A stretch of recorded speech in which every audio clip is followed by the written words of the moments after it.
எதிரிக்கெல்லாம் குழப்பம். முத்துவேல் கருணாநிதி ஸ்டாலின் தான் டேஞ்சரஸ் நினைச்சா அவங்க அடுத்த ஆளை ரெடி பண்ணி வச்சிருக்காங்களே, அவர் மோர் டேஞ்சரஸ் போல இருக்கே நினைக்கிறதா எனக்கு இருக்கிற குழப்பம் இல்லையா? எனக்கு வந்து எப்பொழுதுமே கலைஞரின் பேச்சால் ஈர்க்கப்பட்டு தான் நான் திராவிட முன்னேற்ற கழகத்தை கவனிச்சவன். எனக்கு அந்த கலைஞரை போல இன்னைக்கு வந்து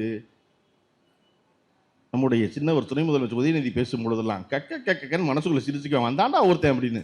ஏன்னா முதல்வர்கள் அவர்களின் கை நடுங்குகிறது பாத்தியா அப்படின்னு எடப்பாடி பழனிசாமி சொன்னோன்னு மருதுரை எங்கேயா பேசாத பார்த்தீங்களா வருத.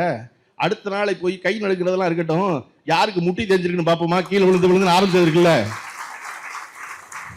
ஏன்னா அந்தந்த கோயிலுக்கு அந்தந்த பூசாரி வச்சாதான் சாமி சொல்றதை கேட்கறது என்னையோட சேர்வ நல்லா தெரியும்.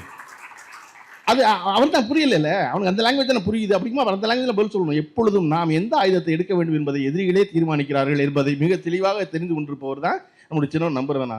இந்த தொடர்ச்சி இருப்பதான் ஒரு குழப்பம் தருது.